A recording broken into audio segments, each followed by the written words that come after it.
You're wasting your prime sticking with one guy. My fiancée's friend told her at a party. She agreed. I told her to go ahead. Then I asked her friend out instead. She screamed I was petty until the video blew up and everyone finally saw who the real problem was. Hey Reddit, my ex thought she could ruin me online for some quick attention. I didn't yell, didn't chase. I documented everything and let her self-destruct. But before all that chaos, let me start from the beginning. I'm Callan. I'm 30, work in cybersecurity, live in Dallas. I'm the type who prefers spreadsheets and silence over crowds and noise. My girlfriend, well, fiancée now, is Mira. She's 27, a social media consultant who could sell air if she framed it right. We met at a tech networking event last spring. I was there for a client demo. She was there for brand exposure. She laughed when I told her I didn't have Instagram. Off-grid? That's basically suspicious. I prefer peace over notifications, I said. She liked that line. It moved quick after that. Dinner dates, long drives, those early relationship weekends that feel easy because you're both still pretending to be your best version. She talked about travel and clients. I talked about work and how boring I probably sounded. She said I was mysteriously calm, which was her nice way of saying predictable. 9 months after we met, she moved into my place. I didn't think twice. It felt logical. Rent split, less travel between apartments. First thing she did was start rearranging everything for content. Suddenly, every corner needed vibe lighting and fake plants. My living room turned into a background for her videos. I didn't argue. I liked order. And she was organized, even if it was for the wrong reason. Then the comments started. Small, sharp. You're too routine, Callan. You plan dinner like a meeting. You need to loosen up. Life's not a checklist. I shrugged most of it off. I'm not the type to debate personality differences. If she needed chaos to feel alive, fine. I just kept doing my work. After a year together, I proposed. Simple plan. No audience. Just us on a rooftop downtown. I used my mother's diamond reset into a plain silver band. It meant something to me. She said yes before asking, "Wait, can we redo the video?" I blinked. We did it again twice.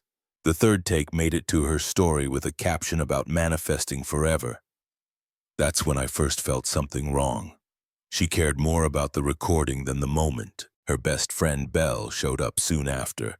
Belle's the divorced one who found herself by never staying home. She worked in PR and treated drama like oxygen. The first night I met her, she told Mira, "You can't spend your 20s playing house, you got to live." Mira nodded a little too quickly. Over the next month, living turned into late nights and group outings. Mira started dressing sharper, flashier. When I asked where she was headed, it was always just networking. I stopped questioning it. Instead, I started observing, not snooping, just noting things down.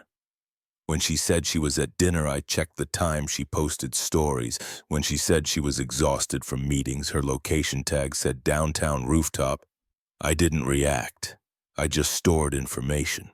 I figured truth always reveals itself when you stop chasing it. One Friday, I'd planned a quiet weekend trip. Nothing fancy, just a drive in a rental cabin near a lake. She canceled last minute, said Belle was having a breakdown and needed her. I said, "Okay." 2 hours later, a mutual friend tagged her in a picture at a rooftop bar. She looked fine. So did Belle. I didn't message her, I just took a screenshot and went to bed early. Sunday night, she came home acting normal. Asked what I did all weekend. I said, "Clean the apartment. It's peaceful when it's quiet." She rolled her eyes. "You don't trust me, do you?" "I didn't say that." "Then why the attitude?" "No attitude," I said. "Just observation." That annoyed her more than if I'd yelled. She accused me of being controlling. "Control takes effort," I told her. "I'm just documenting outcomes." That line ended the conversation. She stormed into the bedroom, slammed the door, and posted something online about men who fear strong women. I didn't read the comments. I muted her stories for the first time. By then, I'd already started checking out, not emotionally confused, just detached. I went to the gym before work, stayed late at the office, cleaned my apartment when she wasn't home. I like the silence more than I like the relationship. People think relationships fall apart from one big thing. It's smaller than that. Tiny chips in the surface until you realize it's dust. Mira still acted like everything was perfect on camera, smiling in selfies, captioning our dinners with #our goals. But off camera, it was distance, short replies, the occasional, "You're boring lately." I didn't argue anymore. I started sleeping better. At that point, I already knew the direction things were going. She was chasing attention and I was calculating exit points, not because I didn't care, because I didn't compete. Some men scream when they're angry. I start planning exits. Mira called it my maturity test. That's how she pitched Belle's penthouse party. She said, if I came, it would show I can handle her lifestyle. Her tone made it sound like I'd been failing some invisible exam. I told her, I'm not the one who needs validation from strangers. She rolled her eyes. You can't live your life in spreadsheets, Callan. Try having fun for once. I went anyway. I wanted to see what she called fun. The elevator opened to a wall of sound. Music, chatter, ring lights flashing everywhere. The whole place was made for people who can't enjoy a moment without recording it.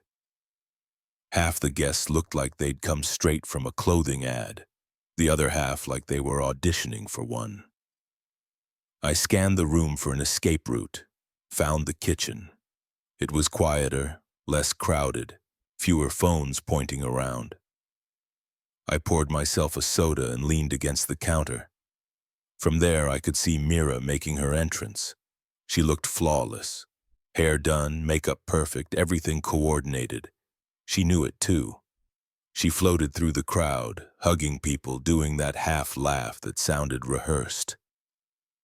A few guys turned to watch her walk by. She saw me from across the room, smiled, waved, and then kept moving. That told me everything. I stayed where I was, watching her circle through the room. She didn't notice me slip out of her camera shots. I'd become part of the background. After 20 minutes, I heard her voice drifting from behind the kitchen wall, laughing with Belle and a few others. Belle's voice was sharp and loud like always. Even then, she was scanning the room, counting reactions. More strategist than cheerleader. You've only been with 3 guys, girl. You're wasting your prime. Mira laughed. That fake laugh she used when she wanted people to think she was interesting. I know. Sometimes I wonder what else is out there. Ken's great, but he's so steady. It's like living in a loop. More laughter. Then Belle again. Exactly. You need excitement, not spreadsheets and early nights. I just stood there staring at the counter. The air went quiet in my head. It wasn't anger, it was clarity. I walked around the corner. They froze when they saw me. If you're wondering what else is out there, I said, go find out. Mira blinked, then laughed nervously. Callan, we were just talking. Don't be weird. I'm not, I said. You said you're missing out. I'm giving you permission to explore. Belle's lips curved into a grin. Finally, the robot speaks. I looked straight at her. Since you're the one giving exploration advice, you free Friday. Her smile sharpened. Sure, why not? The 2 other girls gasped. Mira's expression snapped from shock to rage. What the hell is wrong with you? She yelled. Are you out of your mind? No, I said. I'm just catching up. You said I'm too steady. I'm trying something new. She pointed at me, shaking. You're humiliating yourself. I picked up a bowl of chips from the counter. Seems like you're doing most of the work. That line broke the dam. She screamed my name, voice cracking. A few people turned, then more. Then half the room stopped talking. Phones were already up. One guy whispered, Dude, this is insane. Mira stormed toward me, finger in my face. You think this is funny? You're embarrassing me. No, I said calmly. You embarrassed me for months. I'm just done pretending I didn't notice. She shoved my shoulder. You're such a jerk. Maybe, I said, but at least I'm consistent. Someone in the back snorted. A girl tried to pull Mira away. She spun, yelling at her too. Belle stood off to the side, half smiling, half stunned. I leaned against the counter again, still holding the bowl. "Let me know when the episode's over," I said. That made the crowd laugh. Not loud, but enough. Mira froze, realizing people weren't on her side anymore. She looked around and saw cameras pointed at her. The panic hit her face in real time. She screamed, "You're pathetic!" and stormed out of the kitchen, knocking over a drink tray. Liquid splashed across the marble. I watched her heels disappear down the hallway. Belle turned to me. "You actually going to call me Friday?" I shrugged. "You said people should explore. I'm just following expert advice." Her smile flickered, half impressed, half wary. "You're colder than I thought. Just efficient," I said, and walked out. The music started up again behind me, but quieter this time. People were whispering, checking their phones. I took the elevator down, hands steady, no rush. In the car, I sat for a minute, just breathing. No anger, no sadness, just a quiet kind of relief, like a puzzle finally solved. When I got home, I didn't check my phone. I opened my laptop, transferred funds from my dedicated wedding sub-account back into my personal checking, and deleted the shared calendar. Around midnight, pounding on the door, Mira, of course. I opened it halfway. She was crying, shouting, mascara streaked. "You humiliated me!" she screamed. "You made me look like an idiot in front of everyone. You didn't need help with that," I said. Her voice cracked. "You think this is some game? No, games have rules." She stared at me, shocked. "You're insane." "I've been calm this whole time," I said. "That's what drove you crazy." Her breathing turned uneven. "I'm leaving," she said. "I can't do this anymore." "Good," I said. She stood there speechless for a few seconds, then hissed, "You'll regret this." "Probably not," I said, and closed the door. I locked it, turned off the lights, and sat back down. My apartment finally felt like mine again. Quiet, clean, peaceful. I wrote one final line in my notes before bed. Observation complete. Freedom. Then I shut the laptop and slept without dreaming. By Monday, the clip was everywhere. Half the internet knighted me, half crucified me, and then everyone scrolled. I didn't post. At work, people whispered but pretended not to. The ones who liked me made jokes. The ones who didn't stayed fake polite. In the break room, someone played the clip out loud. Low volume, but not low enough. I kept stirring my coffee until they noticed I was standing behind them. They went quiet. Later that day, my boss, Mr. Ortiz, called me in. He's in his 50s, seen enough office drama to last a lifetime. I expected a lecture about personal matters spilling into the workplace. Instead, he nodded at the seat. "You handled chaos like a pro," he said. "Didn't feel like chaos," I told him, "just overdue honesty." He smiled. "Still, most people would have melted down. Keep doing what you do." That was the only approval I needed. Around lunch, Mira started texting. The first message said, "I'm sorry, I didn't mean it." Then another, "I was drunk." Then 20 more, each longer and less coherent. By evening, she'd moved to, "You ruined my life." Then to, "You don't understand how hard it is to be me." Then back to, "We can fix this." I didn't answer any of them. I muted the thread.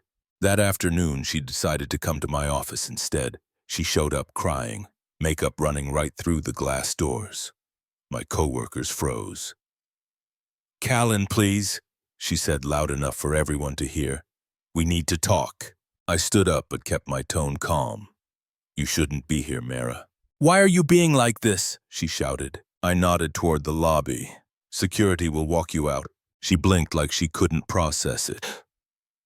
"You're really doing this in front of people?" "Yes." The guard walked her out gently while she yelled my name one last time. I sat back down, opened my email, and kept working. An hour later, she texted again. "You made me look crazy." I closed my phone. That night, I stayed late at work. When I got home, the apartment door wasn't fully closed. My stomach dropped. Inside, the living room was a mess. One of my monitors knocked over, mail scattered across the floor, a broken mug near the counter. I checked the security cameras. I keep cameras for security, not content. She'd used her old key. The footage showed her pacing, crying, shouting at nobody, then sweeping papers off the table before leaving. I clipped the video and sent it to her with one line. "You'll get a bill for damages." No response. But I saw the scene mark. That was enough. The next day, management changed the building access code and I replaced my lock. Then I went to the gym. Man, I saw the clip in the follow-up. He said, "You're like a walking case study," meaning you're not in a breakup. You're doing field research, data collection, emotional version. Someone's got to document it, I said. He laughed. "You make heartbreak sound like a tech project. That's how you stay sane," I told him. Back home, I cleaned what was left of the mess, tossed her leftover stuff into 2 boxes and labeled them pickup pending. The place finally felt right again. Clean, quiet, predictable. No ring lights, no fake laughter echoing off the walls. By midweek, the online buzz started dying. People moved on to a new scandal. Mira tried to post a long caption about toxic men, but comments flooded in with screenshots and jokes. Someone even made a meme out of her yelling. The attention she lived for was now eating her alive. Friday morning, while finishing an audit report, a message popped up on my phone. "Bell, dinner. Friday still happening?" I stared at the screen for a few seconds. The office around me buzzed with normal noise. Keyboards, printers, life moving on. I typed back, "Yep, let's finalize your theory on freedom." Sent phone down. If the party was the explosion, this part was the smoke. It drifted, lingered, then cleared, and through it all, I never said a word. The restaurant Bell picked was quieter than I expected. Low lighting. No one had their phones out. No crowd trying to look famous. She was already there when I walked in. Black blazer, glass of water, no phone in sight. That was new. "You actually came," she said, standing up halfway. "You said dinner," I told her. "I'm a man of my word." She gave a small laugh. "That's one way to put it." "I'll be straight," Bell said first. "I told Mira to see what else was out there." "I know," I said. "You were loud about it." She didn't flinch. She was getting restless. I figured if she explored a little, she'd either realize she had it good or prove she wasn't ready to settle. "You're half right," I said. "Some experiences just confirm bad judgment." That earned a smirk. "You really don't sugarcoat, do you?" "Waste time." We ordered. She got a salad, I got something heavier. Small talk didn't last long. "I didn't think you'd actually ask me out that night," she said. "Most guys would have just walked away. Most guys don't wait until the math checks out," I said. I just needed proof. "And you got it?" "Yeah," I said louder than I expected. For a few minutes we ate quietly. The calm felt strange after weeks of noise. Then the calm ended. A familiar voice cut through the restaurant noise. Too loud for the space. "Of course you'd be here," Mira said. She stood in the doorway, eyes red, makeup running, holding her phone like a weapon. The few people around us turned their heads instantly. Belle sighed. "Here we go." Mira walked straight to our table, ignoring the waiter trying to stop her. "You think this is funny?" she said to me. Humiliating me wasn't enough. I put my fork down. "You said you wanted options," I told her. "I'm letting you have them. You're emotionally manipulative," she snapped. "You twist everything." "I quote directly," I said. She turned to Belle. "And you, my best friend, you're disgusting. How could you do this?" Belle leaned back. "You can't demand loyalty after disrespect, Mira. You lost that right when you started bad-mouthing him for likes." Mira's breathing quickened. "You both planned this to ruin me." I shook my head. "No one needed to plan anything. You just provided the material." A phone camera clicked somewhere behind us. People were pretending to text while recording. Mira noticed and turned around, yelling, "Stop filming me!" That only made more people lift their phones. She turned back to me, eyes wild. "You made me crazy!" "You made you crazy," I said. Then she grabbed her napkin, threw it at the table, and stormed out. The napkin hit my glass, knocking it over. Water spilling across the table. A waiter rushed in with towels. I didn't move. Belle exhaled slowly like she'd been holding her breath for hours. "Well," she said, "that went about how I thought it would." "Same," I said, though I expected at least one drink thrown. A couple of people clapped quietly. Someone whispered, "That's the guy from the video." We waited until the noise died down. The waiter refilled my glass and apologized for something that wasn't his fault. Belle picked up her phone, finally locked the screen again. "I didn't agree to dinner to mess with you," she said. "I wanted to see how you'd handle it. You didn't yell, didn't get emotional. It's weirdly impressive. I learned early that arguing with chaos just adds volume," I said. She nodded. "For what it's worth, I told her she was wrong about you. You weren't controlling. You were just steady." She mistook calm for boring. "She needs noise to feel alive," I said. "I don't." Belle leaned back. "I said yes to your fake date because I wanted her to see what she was losing. Maybe a bit of revenge, too." I nodded. Mission accomplished. She smiled small and tired. "Experiment complete." "Experiment complete," I said. We both stood. I reached for the bill, but she waved me off. "Let me. You paid enough insanity." I didn't argue. Fair. We walked out together, but split directions at the door. Outside, the air felt cooler, sharper. The city noise replaced the restaurant chatter. Belle turned to me one last time. "For what it's worth, Callan, you didn't deserve that mess." "I know," I said, "but at least now it's documented." She laughed. "You really treat life like data." "Data doesn't lie," I said. She smiled, shook her head, and walked away. I watched her disappear into a rideshare, then headed toward my car. As I got in, I checked my phone. Already notifications popping up. Someone had uploaded a new clip, part 2. She crashes their dinner. I turned the phone off. The night was quiet again. For the first time in weeks, I didn't feel like I was playing defense. Whatever Mara thought she'd ruined by showing up, she ended up proving instead. I wasn't the problem. I was the mirror. And some people just can't stand what they see. A week after the dinner scene, Mira made her comeback. The video popped up on every feed I touched. Thumbnail of her face, half-lit, tear-airy eyes, soft piano playing under her voice. The title, "What I Survived." She called me controlling, said I isolated her from friends, used every buzzword people online eat up. Manipulative, toxic gaslighting. Then came the evidence. Screenshots of texts, cropped to make me look like a dictator.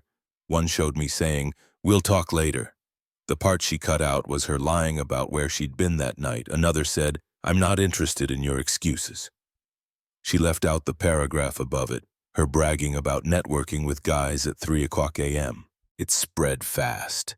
Within hours, lifestyle accounts reposted it with captions like, "Stay strong, queen." Comments poured in.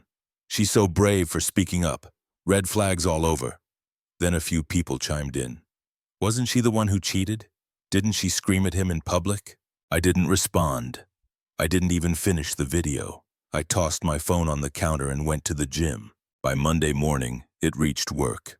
I opened my inbox to a polite HR message. "We've received an anonymous report regarding potential harassment. Please come in for a short discussion." I smiled. Someone had taken her bait. When I walked into HR, they looked nervous, like I might explode. I set a flash drive on the table and said, "This has every text and call log between me and Mira. Full files, metadata included." The HR rep opened them, scrolled, frowned. "She claimed you tracked her phone." "I work in cybersecurity," I said. "I track viruses, not people." She nodded.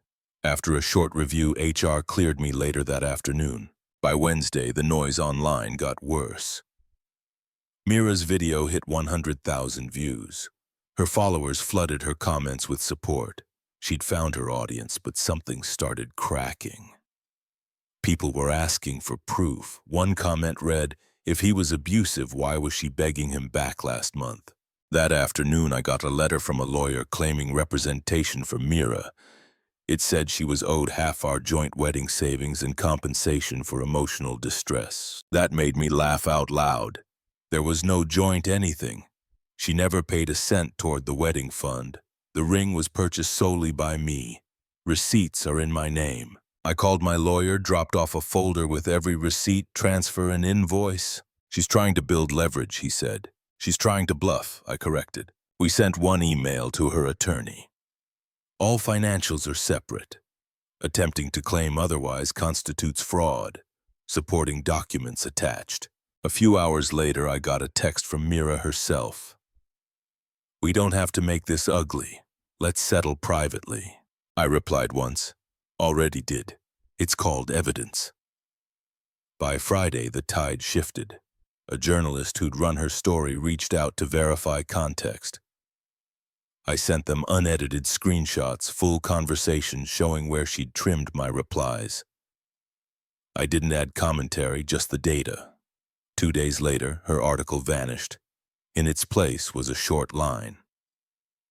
Previous statements could not be verified. People online noticed. One Reddit post showed her screenshots beside mine. Timestamps didn't match. Another showed metadata proving her version had been cropped in Canva. The comments flipped. Liar. Fake receipts. Playing victim for attention. By the weekend, her sponsorships started dropping. One brand deleted all traces of her. Another posted, "We do not tolerate misinformation." Mutual friends stopped texting her. Belle messaged me once. She's done. I can't even defend her anymore. Mira posted one last story, black background, white text, taking time off to heal. It got maybe 20 replies, all sarcastic. That night, I opened my laptop. On the desktop sat a folder labeled Mirror Evidence. It held hundreds of files, screenshots, logs, timestamps, receipts, everything I'd needed to defend myself. I hovered the mouse over it, then I renamed it Closed.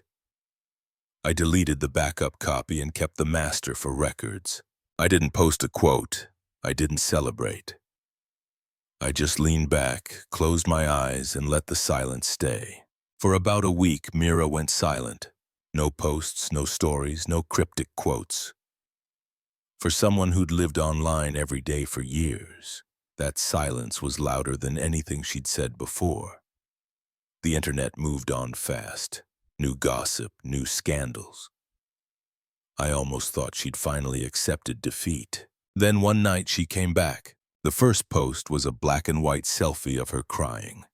The caption read, "Sometimes the truth gets twisted by people who can't handle accountability." The next morning, a video appeared.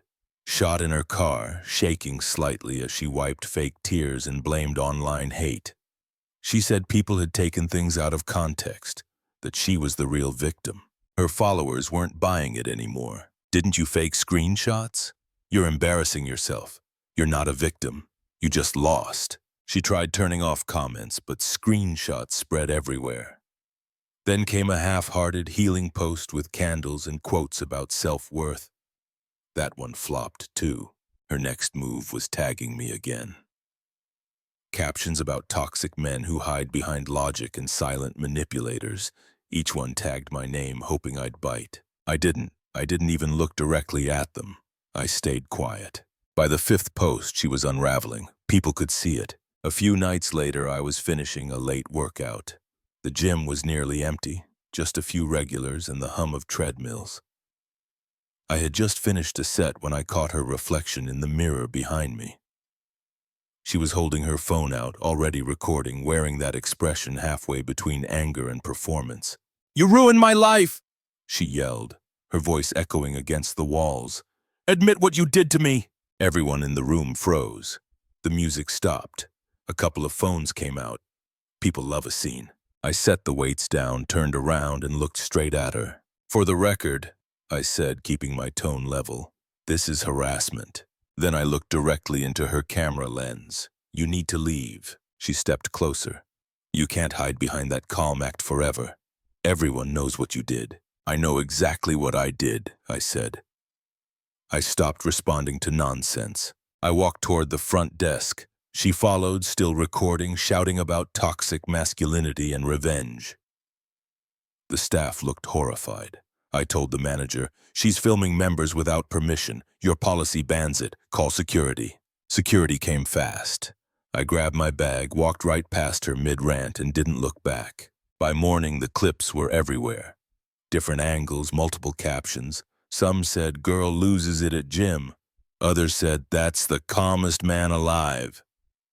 People debated whether it was real or staged. I didn't care. The reaction was enough. Bro didn't even blink. She's completely lost it. I can't tell if this is sad or hilarious. The same followers who'd once called me toxic were now calling her unhinged.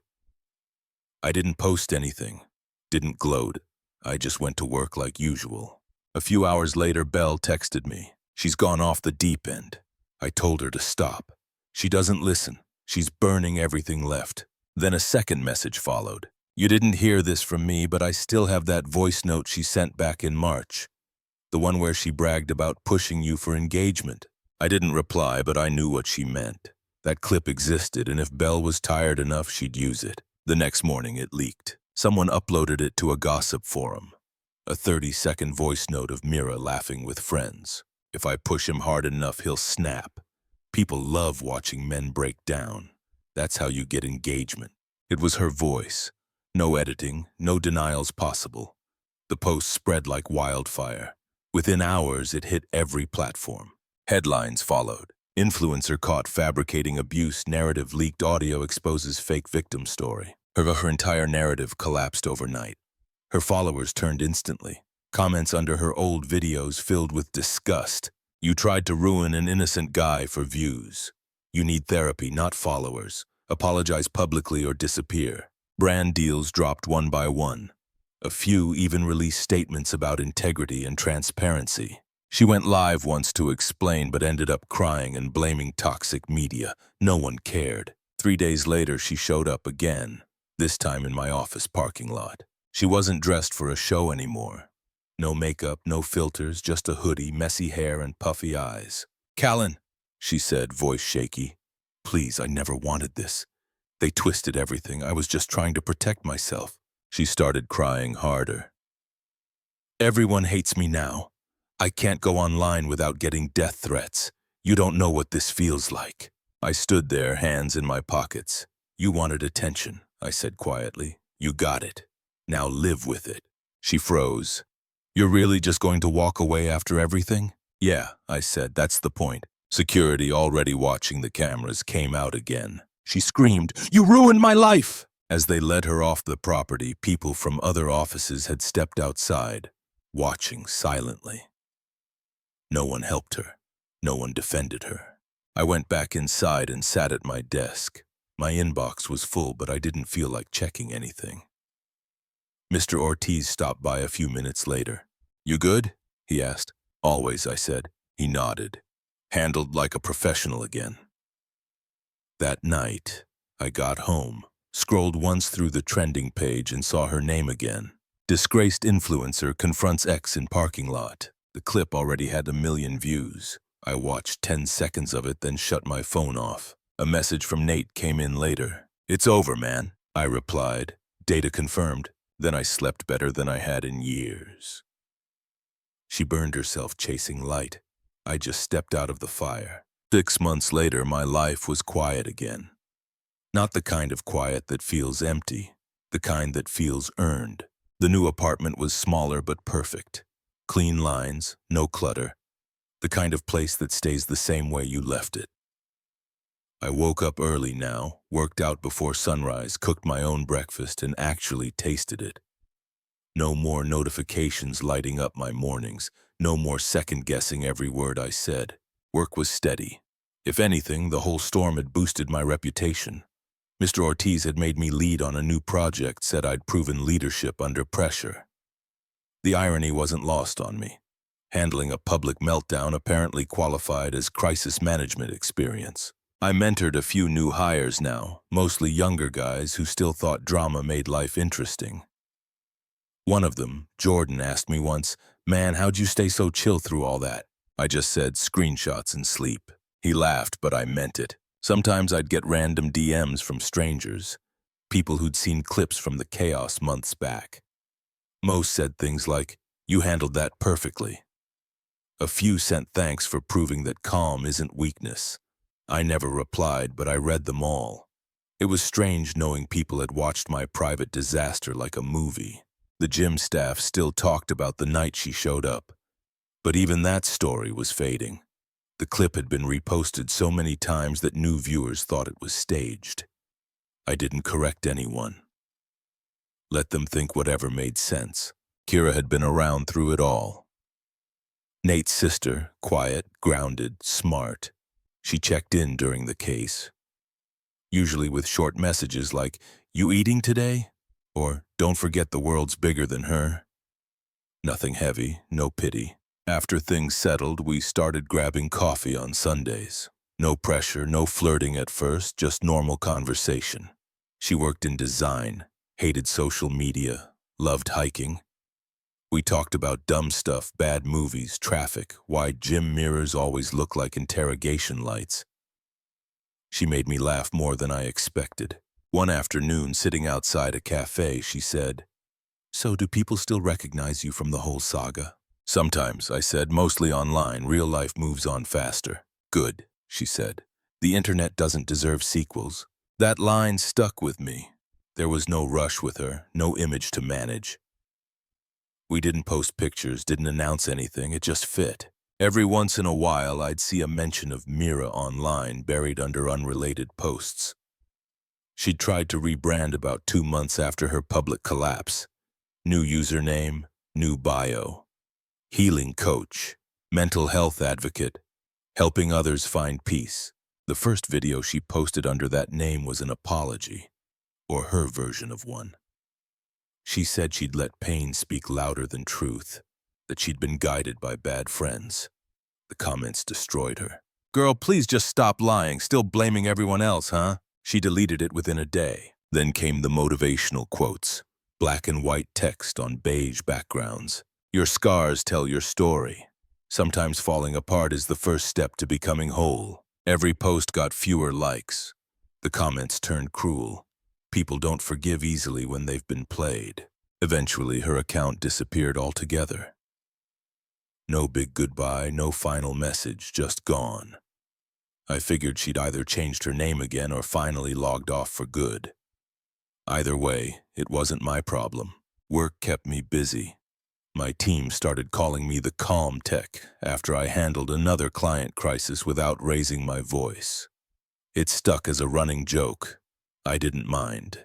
Being known for composure beat being known for chaos. Some nights when everything was still, I'd think about how strange it was that something so loud had ended in such quiet. I hadn't needed revenge or a speech or validation. All I'd needed was patience. Then one night near midnight, my phone buzzed. Unknown number. I miss who we were. No name, but I didn't need one. I stared at it for maybe 10 seconds. Then I typed, "I don't," blocked the number, set the phone down, slept fine. The next morning, I cleared the last remaining folder from my hard drive, the master folder from that time. I renamed it Archive, then deleted it for good.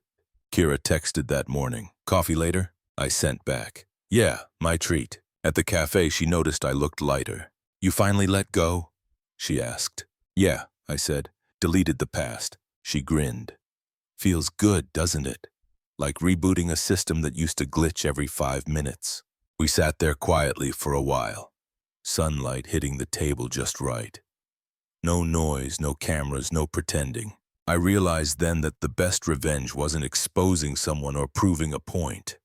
It was living in peace while they kept chasing ghosts. Mira built her world around being seen. She needed eyes on her to feel alive. I built mine around being steady. The world remembered her for the noise. I'd rather be forgotten for the quiet. Life didn't turn cinematic after that. It just got normal. Work, gym, good food, simple routines. I caught a sunrise every few days, actually took weekends off. Even started sketching again, something I hadn't done since college. Sometimes Nate would joke, "Man, you went from scandal headline to mentor in 6 months. Guess that's the upgrade," I'd say. And it was. I didn't check her name again. Didn't wonder what she was doing. I knew how her story ended. On a feed no one scrolled to anymore. Some people chased the spotlight. Some learned to live without it. Turns out peace is louder than fame.